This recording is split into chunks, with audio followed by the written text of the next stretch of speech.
All right, let's do it. It's a Tuesday afternoon edition of the Panther-Lair Show here on youtube.com/Panther-Lair.com. We are live this afternoon after Pitt loses to Miami in its first and only ACC Tournament game of the season, 79-73 loss, and the Panthers' 2020-2021 season perhaps mercifully comes to an end at the hands of the Hurricanes. And, you know, I went back and forth on whether to do this. You know, obviously we have our regular Tuesday night live stream that we had planned. Everything was ready to go. We were going to do it at 8:30 like we do it every week. And I was planning on doing that, but I thought, you know what? Let's just go live right after the game. We'll just do a post-game show. We, enjoyed doing a post-game show last Tuesday night after the Wake Forest game. And then, obviously we had the reaction show after Audice Toney and Xavier Johnson decided to transfer. So I thought, all right, this is the final game of the season. Let's go live right here. So here we are on a Tuesday afternoon, and we've got a lot to talk about. You know, I think you're breaking down the game, this loss to Miami.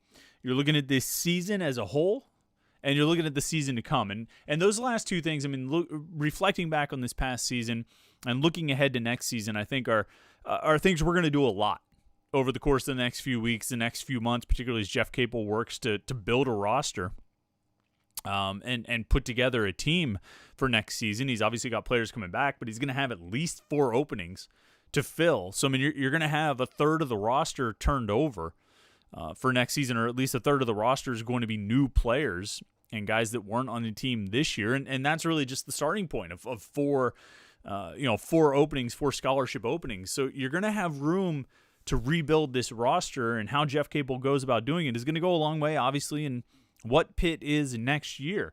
And we're going to talk about that in a minute. I mean, I think we can all agree the first thing, I mean, they need someone to play in the post. They need a center. I like Abdul Kareem Koulibaly. I think over the course of his 4-year career at Pitt, we may look back and say, boy, he really developed from from year 1 to year 4. And he might become a pretty nice player, a solid player, but he doesn't provide a whole lot right now. He's not giving you a whole lot. Terrell Brown doesn't give you a whole lot and probably isn't coming back next year anyway. Noah Collier is interesting. Is he going to be the center of the future for you? I don't know about that. And for the immediate future of 2021-22 season, you need somebody who can come in and help you, because there are pieces returning in the backcourt for this Pitt basketball team that are pretty intriguing. There's some pretty good players coming back and who I expect to be even better next season than they were this season.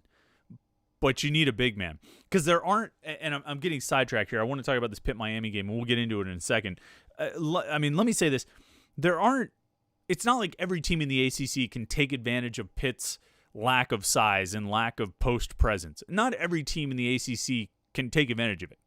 A lot of teams might have a good matchup there that they can find, but the problem is there's just a handful of teams, and I think we saw one of them today. You saw one of them against Florida State. You saw one of them against North Carolina that, boy, when they've got that advantage, you just get crushed. And, you look at Miami had 38 points in the paint in this game. You look at what Florida State did. You look at that North Carolina game. Again, there's 15 teams in the league. There's 14 other teams in the league. Not every one is going to dominate Pitt that way. They're not going to score 40 points in the paint. But the ones that can are just going to be a huge problem. A huge problem. And if you're Pitt, where you're trying to scrounge every win you can find, you can't have 3, 4, 5 games on the schedule that you just know you're at such a disadvantage in the post that your chances of winning are pretty limited.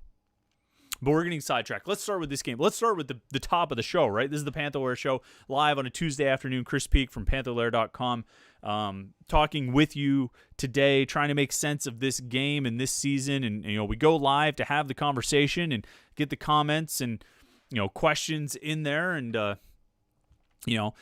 we're already fired up. The live stream is already going, and we appreciate everybody who's jumping in there. Super chatters jumping in. Michael B is jumping in as a super chatter, and we're going to get to you right in a second. If you want to make sure your comments and questions get read and discussed here on the live stream, become a super chatter and contribute to the podcast, which we really appreciate. And we will be sure to get to your comments and questions. And Michael B, I'm going to get to you right off the bat, right after I just tell you real quick about home field apparel. Oh my God, I can't believe I said Homewood. Homefieldapparel.com. You're disappointed about the loss today. You're disappointed about the way Pitt ended the season. You're disappointed about what this season was. You're disappointed about the football season last year. You're disappointed about Boston College and NC State and Notre Dame and Clemson. You're disappointed about many things, but you will not be disappointed about homefieldapparel.com. You can see the Pitt gear. I put this on in case we had, if we were doing the podcast tonight, I want to make sure you could see it. Homefieldapparel.com. They have great Pitt gear, high quality stuff. It looks great. It feels great. It's comfortable. It's a great t-shirt, great sweatshirt. Homefieldapparel.com. Go check that out. All right, I want to jump right into the comments and questions here, and we'll talk about this game and this season as well. Michael B, like I said, a super chatter. We're going to go to you right off the bat. We'll go to you first. Chris, love the podcast. Are you as down on this basketball program and Jeff Capel as lots of fans are? Pitt should have won this game, plain and simple. I feel like Pitt is not a well-coached team, and that's on Capel. Agree? Okay, should Pitt have won this game? Let's start with that question right there. And let's start with that question. Let's talk about this game, and then we'll branch out from there. Okay, we'll branch out to the program as a whole. Why did Pitt win, or why did Pitt lose this game? Why did Pitt not beat Miami in this ACC tournament game? And I'll tell you why. Three things. Three things happened, okay? One, they didn't defend well enough. Two, they didn't have Justin Champagnie. He didn't show up. I don't want to say he didn't show up. He didn't play well. He had his worst game of the season at the worst possible time. And three, they only made 5 free throws. Those 3 things were the difference in this game. They did not defend Miami well enough. Miami shoots 43% in the game. First half, Miami made, shot 38.5% from 3 in the first half. And on the game, they shot 43% from the floor. That's not good enough defense. Miami's not a good enough team offensively to shoot 43% in a game. Okay? That's number one. Number two, and maybe this was the number one reason, Justin Champagnie, 5 of 20 from the floor. Yeah, he got a double-double with 11 points and 10 rebounds, and I'm not going to sit here and bash Justin Champagnie. He's done enough for this team. He did enough for this team all season. They won 10 games because of Justin Champagnie. To channel my inner Jim Boeheim, they don't win 10 effing games without Justin Champagnie. And that's quite literal. They only won 10 games, and that's with Justin Champagnie. And he's the reason whatever success they had this season, they had it because of that guy. And so he comes out, yeah, he had a terrible game today. 1 of 8 from 3. He shouldn't be attempting 8 3-pointers. He shouldn't be attempting 20 shots if they're just not falling. And I mean, I'm all for, if you have a good player, if you have a good scorer, keep shooting when the shots aren't falling. I'm all for that. But when you go 5 of 20 and you've got 2 other guys, and Femi Odikale and Nike Sabandi, who combined to go, 20 of 31, and they score 52 points combined, you got to stop shooting. You have to stop shooting. If Miami's going to collapse their defense on you, and Jim Larinaga yelling, "Don't leave him isolated," and all that stuff, if that's going to happen, then you've got to distribute the ball. You have to stop shooting. And again, I'm the one that says if you are a scorer, you keep shooting. You shoot yourself out of a slump. But you have 2 other guys carrying the load in this game, plus 10 points from Ethiel Horton. The backcourt played really well. Those guards had a really good game. But Champagnie goes 5 of 20 from the floor. That's 20 shots. Pitt as a team shot 61 shots. Justin Champagnie took a third of their shots and scored 11 points. Made 5 baskets. 1 of 8 from 3. That's not going to cut it. I mean, that's a big reason why they lost. And I'm not going to say Justin Champagnie is the reason they lost, but his production, his lack of production, and the inordinate number of shots that he took are a big reason why he lost. And then the free throws. Pitt made 5. Now, I mean, on the surface, 5 of 11 from the charity stripe, that's not going to cut it. You can't go into a game and shoot 45.5%. But it's the disparity that is the biggest problem. Pitt was 5 of 11. I'm sorry, I'm saying 5 of 11. They were 5 of 14 in the game and shot 35.7%. That's a big, big problem. But in the second half, just in the second half. Miami was 17 of 22 from the free throw line. Miami made 17 free throws in the second half. Pitt made 5. That's a 12-point difference in a 6-point game. Pitt was 5 of 11 from the line in the second half in a 6-point game. Their defense let them down. Justin Champagnie didn't produce and took took too many shots, and the free throw disparity. That's why they lost this game. And is it like other games that we've seen them lose this season? Yes and no. I mean, I think there have been different reasons. I can't say that Champagnie taking 20 shots and only making 5 has been a source of them losing many games this season. I don't feel like that's happened very often. But the free throws have certainly been a problem all year. And the defense, I mean, I've talked about it so much. I talked about it on the Panthers Insider Show on Saturday morning. I wrote about it in the 321 column on Friday on Panther-Lair.com.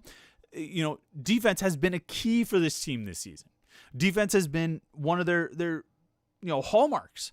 It's what they've done well. Defense and rebounding. And like I've said so many times, and I wrote about it on Friday, I talked about it on Saturday, that when they defend and they rebound, they keep themselves in games and they give themselves a chance to win, even if the offense isn't coming. And today they got offense. They scored 73 points. They shot 47.5% from the floor in the game. They shot better than 40% from 3. They were making baskets. They turned the ball over 14 times, and they weren't defending. And so Miami, who's not a good offensive team, doesn't put up a lot of points, ends up scoring almost 80 points. That's what happened today. Does that have anything in common with the Clemson game or the Wake Forest game or the Georgia Tech game or the Virginia game or the other NC State game or on and on and on? Yes, there's some similarities, but this was its own sort of unique animal today where I think some unexpected things happened where other guys picked up the slack with Justin Champagnie not scoring, but the defense fell off, and they end up losing, and now they get bounced from the ACC tournament in the first round. They are the first team eliminated this season, so they got that distinction, I suppose. And then you start looking back at what happened last year. You start looking ahead to next season. Now, to Michael B's question, with this game today, when I talk about those things, when I talk about the defense, when I talk about Champagnie, when I talk about the free throws, is that a matter of being a poorly coached team? And I don't know. I don't know. And I think you look at the issues this team had all season. Are they a problem of execution? Are they a problem of coaching? Is it a combination of both? And I think more often than not, most often, you get a combination of both, of poor coaching and poor execution. I think those are the issues that will hurt a team for most teams, basketball, football, whatever it is. I think you get a combination of poor coaching and poor execution. We know from our guy Steven Gertz, if you read his film breakdowns, there's this idea that Capel just rolls the ball out there and lets guys play. That's not what happens. They're trying to do things. They just don't do them very well. And some of that is on the coaching staff, has to have them prepared and ready to make those plays. But some of that is on those guys doing what they're coached to do and going out and making the plays and going out and executing the plays and going out and setting screens and using screens and defending screens. And this team has struggled with that all season. Now, coaching ultimately has to hold some accountability and some responsibility for that, but so do the players for executing, which they have failed to do and struggled to do throughout the season. Where's the program overall? It's a big question to start with. It's a big question to talk about early, in the show. You feel like you want to build up to that point, but I mean, there's no question. 3 years in, everyone believed the program would be in better shape than it is right now. Everyone wanted the program to be in better shape than it is right now. I'm sure Jeff Capel thought he would be doing better than he is right now. I think you can look at sort of in broad general terms and say, they're not good enough. They're not far enough along. They're not where they should be in year 3. I think you can also look at it, though, in specific terms and break down and say, okay, what's each issue they have faced? Okay, if Xavier Johnson and Au'Diese Toney leaving the team was a problem of locker room chemistry, a problem of culture, a problem of college kid drama, sometimes there's not a way to coach your way out of that. And Capel is responsible for roster management. He's responsible for putting this team together and managing the culture and establishing the culture. He's responsible for building the chemistry that exists in the locker room. But it has to happen on the other side of it too. And there are some things that are out of a coach's control. And if those are the things that led to Xavier Johnson and Au'Diese Toney leaving the team, I don't put that entirely on Capel. I still think about what Capel took over. I still think about the rebuilding job that he has had to do. Do I have questions myself? Absolutely. Do a lot of people have questions? Of course. When you're having this success, when the team doesn't seem to be getting better, when they don't seem to be having more and more success, when they're struggling, everybody's going to have questions. I don't think there's any doubt about it. I think as we get through the offseason, we see what Jeff Capel does to rebuild this roster, we'll get a better idea of where things stand with the program and where, and how they relate to Capel's vision for the program. And then next season will be an important one for him, where he does have to show steps forward, where he does have to show forward progress. And we'll have a lot of time over the next, March, over the next 8 months to try and get a sense of whether or not that's likely to happen and talk about what the expectations are for next season. But there's obviously, I don't think if you have questions about where the Pitt basketball program is right now, I think they're whatever the opposite of unfounded is. I think they are founded to have concerns or questions about the Pitt basketball program because they just went like 10-12 in a season, right? They were 8-2 at one point, and they fell as far as they did over the second half of the season. All right, let's get to some more comments and questions. Vince Pilata says, how many newcomers do you think Jeff Capel will have to bring in? He's going to have 4 spots to start with. All right, Terrell Brown, Nike Sibande, both seniors. Sibande appears like he's going to come back next season, which is good, but he won't count against the scholarship limit. Terrell Brown seems like he's not going to come back. Either way, whatever those guys decide to do, Pitt will have those 2 spots available. And then they'll have the Xavier Johnson, Au'Diese Toney spots to fill as well. So that's 4 spots at a minimum. Now, if more guys leave, then obviously that number is going to go up. How are you going to fill those spots? That's the $1 million question. We have been scouring trying to find high school targets that Pitt is involved with, and I haven't turned up a whole lot yet. They're absolutely going to be in the transfer market. They're going to be active there, and as they should be, and as they will be every year. The transfer market is now part of the recruiting process, and we've said this a lot of times. Really for the last year in football and basketball. Maybe we've even said it for longer, maybe 2 years. In football and basketball,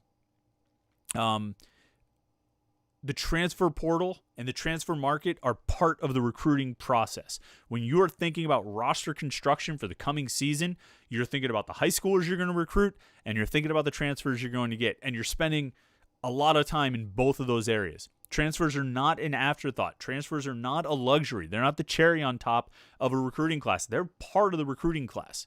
And Jeff Capel knows that. He's brought in transfers every year. And I talked to him about a year ago at this point.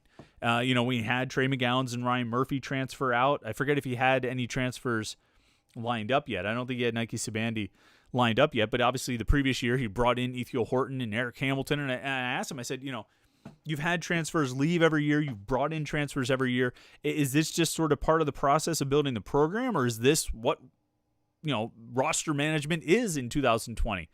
Because it was, last year that we were talking about it. And he said, this is what it is. This is what college basketball is right now. Transfers are part of it, coming and going. And so some of those 4 spots at a minimum that they've got available are going to be filled by transfers. And I think the multiple spots will be filled by transfers because that's part of it. That's what it is. General So's chicken. The whole game, I kept thinking of that scene from Waterboy. Oh, no, we suck again. Yeah, I think you probably could have thought that on a number of occasions over the course of the season. This team was just so inconsistent. They could never be consistent game to game, half to half. Sometimes media timeout to media timeout. They could never build some kind of consistency and perform at a consistent level, good or bad. Good or bad. They couldn't build on good performances, and they also They're bad. They never had a stretch of like 3 or 4 or 5 halves of basketball where they played really poorly. There was the Notre Dame game. That was obviously an abject disaster, but they didn't really get destroyed in any other games this season. The Clemson game got out of hand in the second half, but they really kind of, they had, 10-point loss here or there. No, I think North Carolina might have been a 10-point loss, but they didn't really get blown out, so they never really were like the ultimate level of suck. But they also couldn't consistently stay at the top. They just fluctuated so much this season. There was so much inconsistency in this team that you never knew which one was going to show up, and you never knew when they were going to be when they were going to be hot. When the shots were going to be falling and they were going to be defending well and rebounding really well, and when they were going to come out completely flat and slow to get out and guard the shooters and be not active enough on the glass, and just generally not have any energy or urgency. You never knew which Pitt team was going to show up. All season, that's been the case. Starting from the very beginning with the St. Francis game. And then you got a stretch where they played well and they seemed to be getting it. And even through the Louisville game and the Miami game, there's obviously the 2 Syracuse games and the Duke game, they looked like they were stringing it together. They looked like they were putting together some really good play.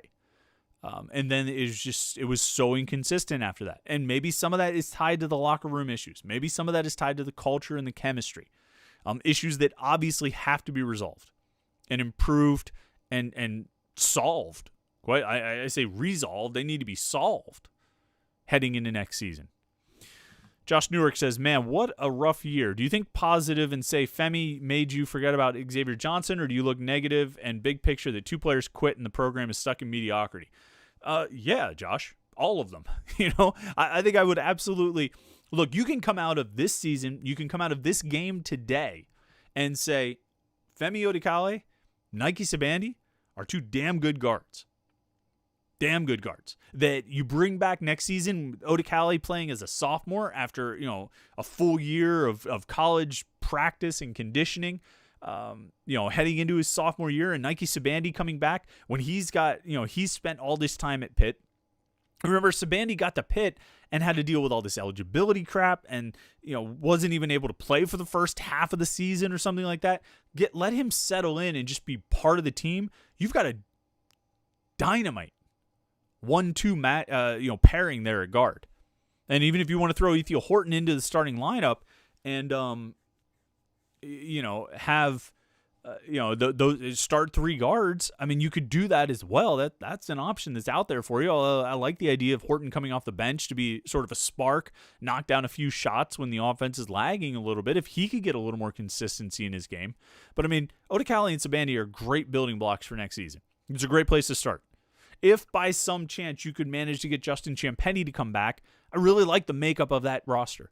I really like that you have a 1-2-3 of, I mean, they wouldn't line up at positions 1-2-3, but I mean, of Odikale, Sabandi, and Champagnie working together, Horton in the mix there, Will Jeffress coming along as a sophomore, let him grow up a little bit.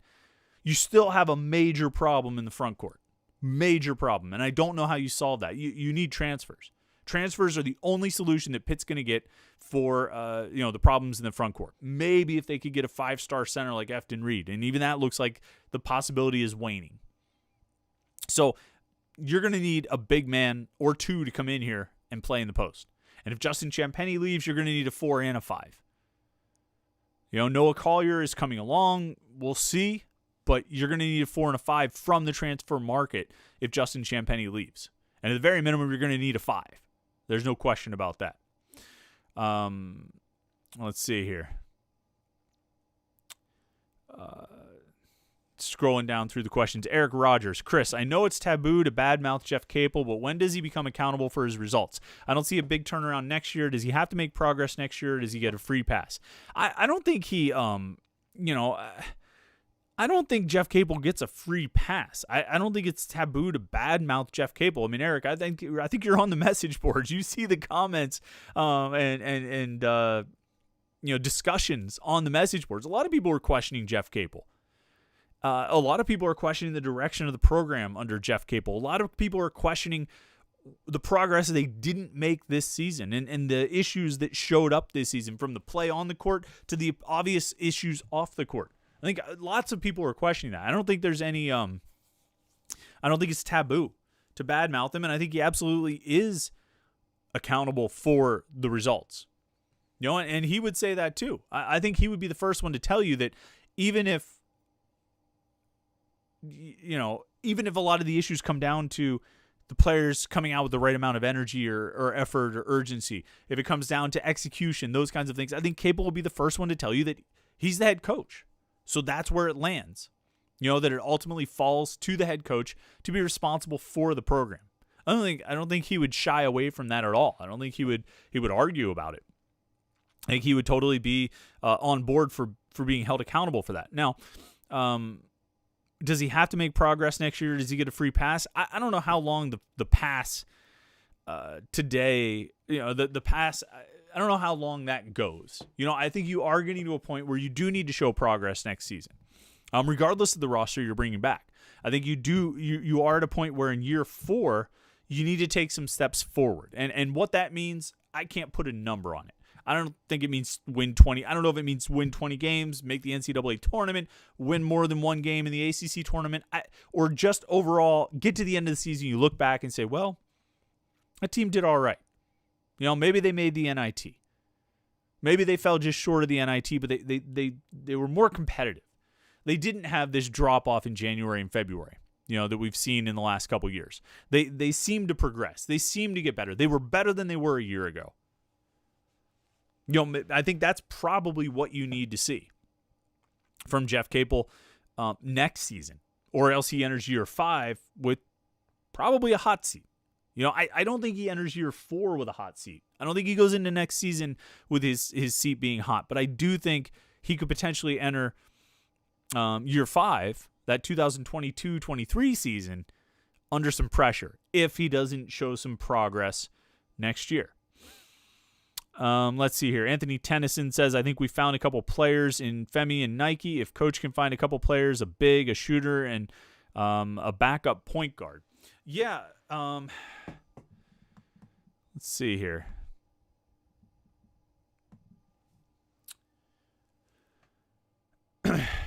I'm sorry, I got distracted by some of the other comments. Yeah, I think you're right. I think a big is the number one thing. I think Ethiel Horton can be the shooter on this team, and I think you get some shooting out of Sabandi and Odikale as well. If you can go find some sniper, you know what I mean, to come in and just drain threes all the time, that'd be great. Of course you want that guy on your team. The number one priority is a big man, though.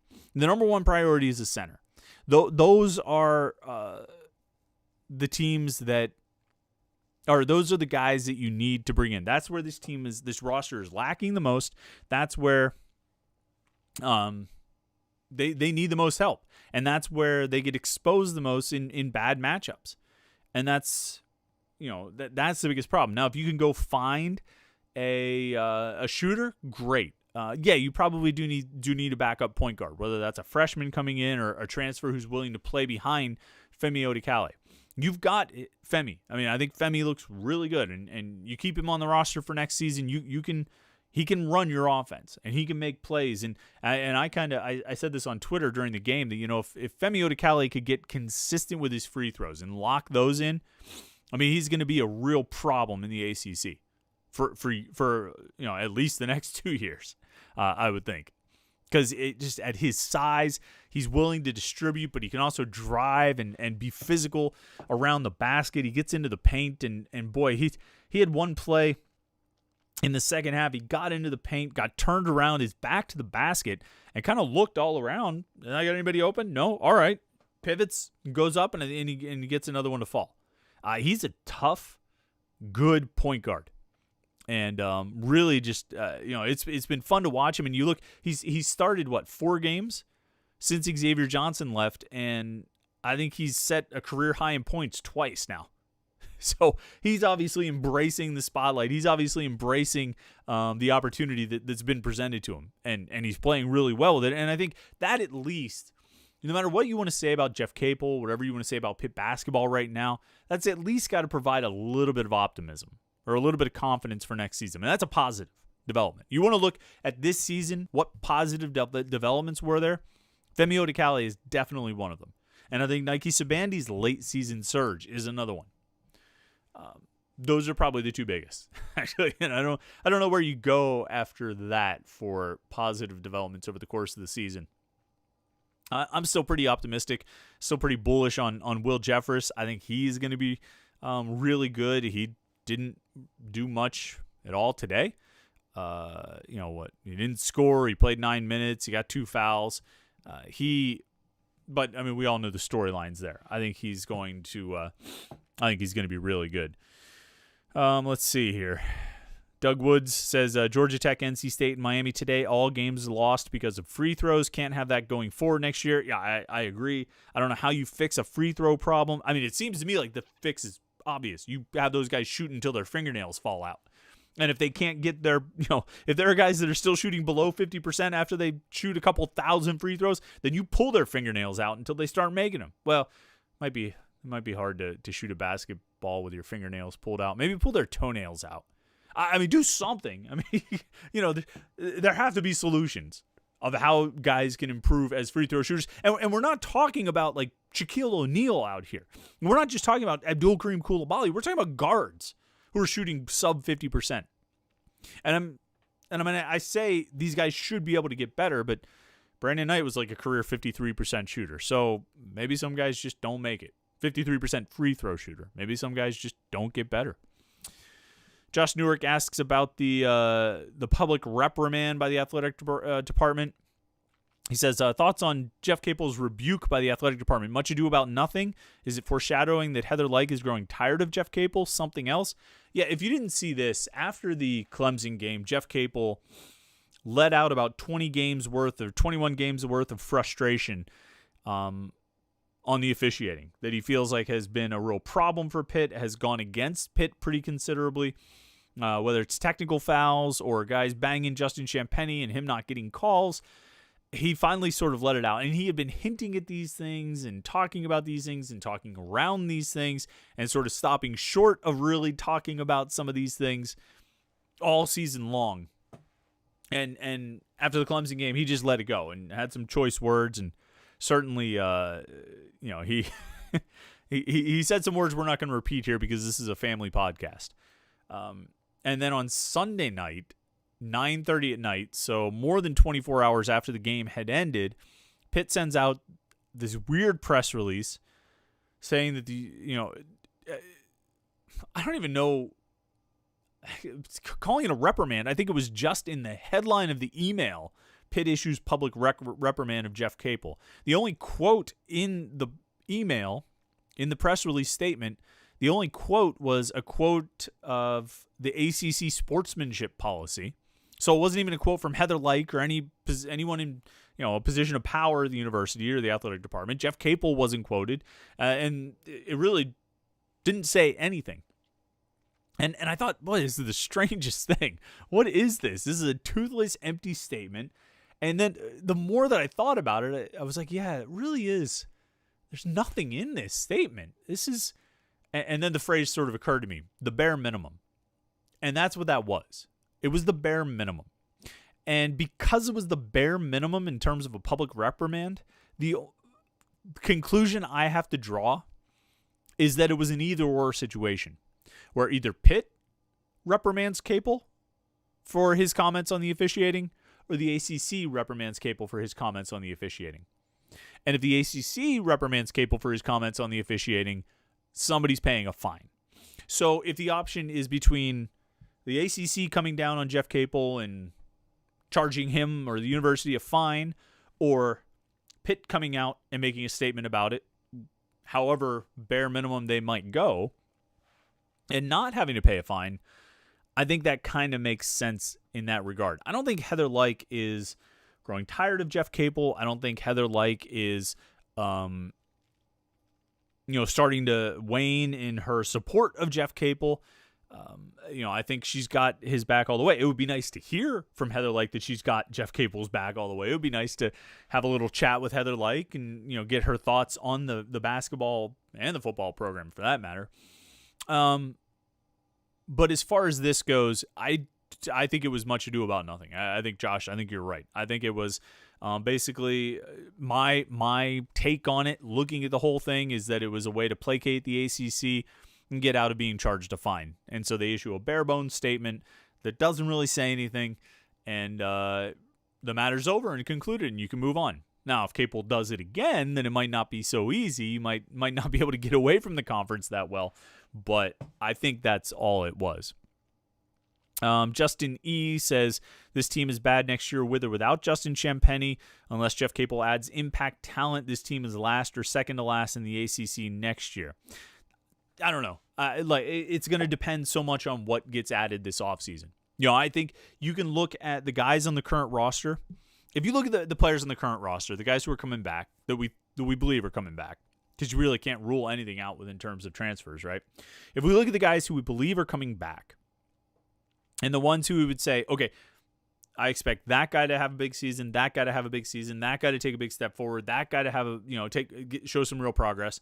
I think if we went through the roster like that, we would say, obviously, Femi Odikale, big finish to his freshman season, should be even better as a sophomore. We would say Nike Subandi, big finish to his season, coming back for a full year at Pitt, should be really good. Obviously, Justin Champagnie, if he comes back, is an asset, a big-time asset. First team All-ACC player, number 2 in ACC Player of the Year points, vote getting, and all that. And then I think you could have some optimism. I have some optimism about Will Jeffress. I have some optimism about Ithiel Horton. Finished with 10 points today. Had a pretty solid game to finish. I think he was pretty good at Clemson as well. So you feel like you've got some decent players there to varying degrees, right? And obviously a lot of that it's going to look a lot different with or without Justin Champagnie. That's going to sway it pretty heavily. But then you look at the rest of the roster, and I don't know. I don't know if Gerald Drumgoole is going to, produce, or contribute. I don't know if Maxa Madison is going to contribute. I don't know if, I don't know what Noah Collier is going to do. I don't know what you can realistically expect out of Abdul Kareem Koulibaly. And I don't mean to lump him in with that group of guys who never really played. I mean, he was a starter all season. But I don't know what you can realistically expect out of him beyond what he did this year. And so, I think it absolutely hinges on what kind of talent Jeff Capel brings in. You're going to have that natural progression for the guys who return. You're going to have those guys should get better from one year to the next. And you'll have that, and you should be able to count on that, and that will help you. But you're only going to get so far with the guys that they have coming back. They're still missing that big piece in the center. And that's what they've got to find in the transfer market. And maybe they can do it. Maybe they can't. I don't know. There's a million guys that are transferring. There's going to be a million more that go into the transfer portal over the next month or 2 months, 3 months. You got to go get a center or 2 or 3. Probably, one would be enough. That's where you got to start because you need to add that talent. Let's see here. Michael B. says, if Pitt has another bad year next season, which could very well happen, especially if Champagnie leaves, is Jeff Capel coaching for his job in year 5? Yeah, probably. If next year looks like this year, if they only win 10 games or 12 games or something like that overall, I think he probably goes into year 5 coaching for his job. And I don't know what that looks like. I don't know what bar he needs to reach next season to avoid that scenario in year 5. But I would think that starts to be I think that starts to realistically be on the table, I would think. But I'm not in a position to make those decisions. And the people who are in position to make those decisions aren't calling me and asking me my advice. Let's see here. Scrolling through some more comments and questions.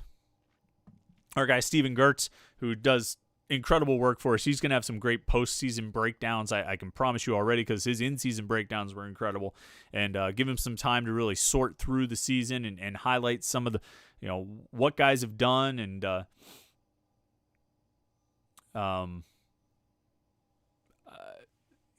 how they improved and, highlighting individual players and the things Pitt tried to do and things they didn't do well enough. I can just imagine what Steve is going to have for us this offseason. But he chimes in on the podcast, and we appreciate him checking in. He says, I like Noah Collier, but he has to grow 2 to 3 inches, gain 15 pounds, and morph into Christian Wood to make a major impact next year. Yeah, I guess that's not going to happen. But, I mean, he's an intriguing guy, I think, down the road. And again, this sort of comes back to my point. I don't think they have their center for next season on the roster right now. At least, I hope they don't. Their center needs to be somebody they don't have right now. Anthony Tennyson, or Tony brings up a good point here. John Hughley, if he somehow comes back, and we'll find out next month, but if he's here and they get another big, having 2 will go a long way in the ACC. Pitt is not that far away. Okay, that's actually a really good point, and I didn't mention Hughley. When you look at off-season storylines for this team and the things we're going to be keeping an eye on and the things we're going to be watching and the things that are going to go a long way in determining how this team does next season, what they get in the transfer market, whether or not Justin Champagnie comes back, what happens with John Hughley. Those 3 things will determine more than anything else. Can they get a transfer center? Does Justin Champagnie come back? Is John Hughley on the team next season? And I don't know the answer to any of those 3. I think, the first one, I think they're going to get a transfer center. So I guess that's not the big question. The big question is, can they get a good transfer center? Can they get someone who can contribute and be an impact player and actually give Pitt some sort of post presence, some kind of, presence in the front court? That's question number 1. Does Justin Champagnie come back? And then the Hughley question, I don't know what's going to happen there. I mean, he is still technically on the roster, even though he's suspended indefinitely. And I think it's going to be about a resolution of the legal process and, finding out what happens with his situation. If they're able to bring him back, I think that's a big boost for the team. I think he can be really good. I think he can be a really good center. If you bring back John Hughley and you've got Abdul Kareem Coulibaly and you get a good transfer center, you can actually have a good front court. If you bring back, if those things happen and Justin Champagnie comes back, if the answer to all 3 of those questions, all right, do they get a good transfer center? Does Justin Champagnie come back? Is John Hughley on the team next season? If the answer to all 3 of those questions is yes, I think they can be pretty good. I don't know what that means. I don't know how far that goes. I don't know what kind of wins that turns into. I don't know. I'm not predicting anything, but I think they can be pretty good. You get a good transfer center, you get Justin Champagnie back, and you get John Hughley back to go with Femi Odikale and Nike Sabandi and Ethiel Horton. William Jeffers continues to develop. They could be a good team. And quite frankly, if you have, see, here's the other thing, is we have all these big questions about Jeff Capel and his future and what he's going to be and what he's going to do with the program and whether he's going to be on a hot seat in year 5 and all that stuff. If those things happen, if you get a good transfer center, if Justin Champagnie comes back, John Hughley's on the team, you don't lose Odikale or Sabandi or Horton, or Jeffers or somebody to the transfer portal. If all those things happen, the expectations for next season are going to go up, and they should go up. That you do better than 10 and 12, that you win more than 13 games, 14 games. That you actually have some success, and that's going to change what the expectations are for next season and probably change what Capel needs to accomplish in order to not be on the hot seat in year 5. Because I think you can have the makings of a pretty good team to a really good team. I do. But, we're a long way away from that. We're sitting here on March 9th. Got at least 8 months until those questions start getting answered, 9 months until those questions start getting answered. I mean, we'll find out about the transfers and John Hughley and Justin Champagnie sooner rather than later. But we got a long time to figure some of these things out. Our guy Roman checks in. Hey, Chris, Jeff Capel has 5 years to get us to the dance. If he can't get that done, I prefer to move on. They won't be able to do it without a center and a knockdown shooter. Horton is not that, in my humble opinion. I go back and forth on Ethiel Horton. He shows me just enough that I'm willing to think he can be that guy next year. Just barely. Just because he does a whole lot of things that I say, ugh, what are you doing? But just enough, he shows me that he can be that guy next year. If Jeff Capel doesn't make the NCAA tournament in 2 years, Roman says if he can't do that, then he wants to move on. Roman, it would depend on what the next 2 years look like.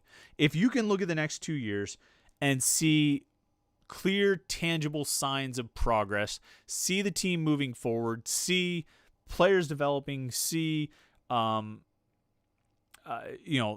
just improvement, even if it doesn't mean the NCAA tournament in 2 years. I think there is a level of improvement that you could have that is still good enough, even if it doesn't mean the NCAA tournament in 2 years. But again, there's a lot of variables that go into that, and we'll see over the next 2 seasons. Steven, our guy Steve chimes in. The catch and shoot Ethiel Horton is better than the self creation Ethiel Horton, and he's right. But I think you can still make plays with that kind of a Horton, right? I think if you've got Femi Odikale and Nike Sabandi, you can get the ball, and also if you have a good center who can get a defense to collapse on him, you can get the ball out to a catch and shoot guy like Ethiel Horton and get a lot out of him. Yeah, if you don't want to be relying on him to drive and create for himself, I don't think there's any question about it. But if you can get him open looks and get the pass to him, I think he could be a pretty good player. John, I always mess up your name, John. I apologize. John Christofich says, what do you think about Jeff Capel's childish outburst after the officiating after the Clemson game? I think, to tell you the truth, I think he was right. I think there are games where I can't believe that Justin Champagnie doesn't draw more fouls. There are some of these technical fouls that I don't know what's going on. And look, here's the reality of the situation. We're 49 minutes into this 49 minutes into this podcast. I'll tell you exactly what I think. All right. I think Pitt is the team that's been in the ACC for just 8 years, which is not that long. I think during that time, they haven't been very good. And I think when that's the case, you're not going to get calls. Not every game is going to be called against you. And you might even have some games that go in your favor. And this happens in football too. In the Georgia Tech game, the Georgia Tech football game, a lot of calls went Pitt's way. So it's not 100%. It's not all the time. But for the most part, you're not going to get any calls. And I think you see it in football and you see it in basketball. You've got to earn that. And it's going to keep happening until you establish yourself as being a prominent team, as being a relevant team. You're going to get kicked around because you're a little brother. And that's sort of the reality, is that you don't get calls like when you're like that, it's just what it is. And that's Pitt's position in this conference because they haven't gone out and improved their position. If Pitt wants to get calls, they need to make themselves one of the better teams in the conference, which means they need to go out and win games, which means you don't lose to Boston College and NC State in football, which means you don't blow some of the games they blew in basketball this year. You want to get calls? You want the officiating to be more fair? You want it to not be a double standard? Go win some games. And that's not necessarily just a response to Jeff Capel. It's the reality of the situation. This conference is not, centered around Pittsburgh, Pennsylvania. I mean, watch the damn commercials on the ACC network. How many times is there an advertisement for a business that actually exists north of the Mason-Dixon line on the ACC network? You going to Bojangles? You going to Food Lion? You going to Mellow Mushroom? You're not. It's not just all about geography. It's not just all about where you're located, but it's the fact that you're still kind of new in this league and you haven't won anything in this league. And so until you do, you're not going to, it's human nature. You're not going to get the calls. They're going to go against you until you go out and make them call things more fairly or call things in your favor. It's just the reality of the situation. It's the reality of the situation. The other reality is Pitt season is over. and we're done with the 2020-21 season. And look, we're sitting here just a couple hours after the game ended, so we obviously these are not our final thoughts on the end of the season. We'll have plenty more to say about it. Friday, we'll have the 3-2-1 column on Panther-Lair.com, 3 observations, 2 questions, and 1 prediction. And, of course, on Saturday morning at actually 10 a.m. this week. If you listen to the Panthers Insider Show on The Fan, it's at 10 a.m. this Saturday. So adjust your clock, or adjust your schedule on Saturday morning. We'll certainly be talking about it then. We will be breaking down this season that was, and talking about a lot of these things, talking about the Miami game, talking about what to expect for next season and what this roster can look like and should look like. So we'll plan to talk about on the Panthers Insider Show. And, of course, we'll also have some football because they're allegedly going to start training camp or spring camp next week.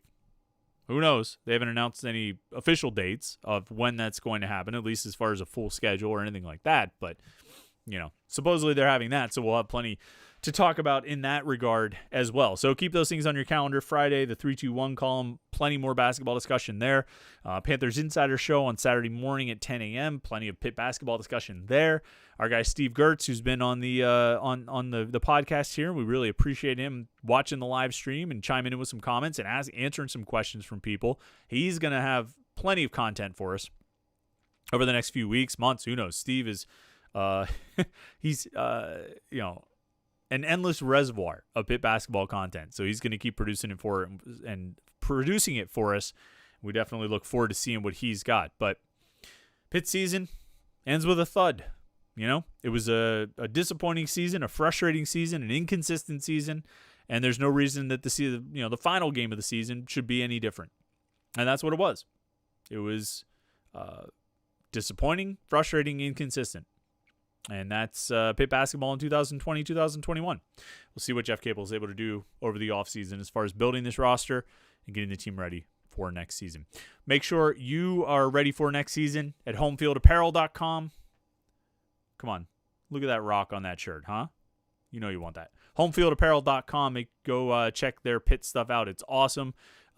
Great logos and designs, high quality shirts, super comfortable, they fit well. They feel good to wear, t-shirts and sweatshirts. So make sure you go check that out.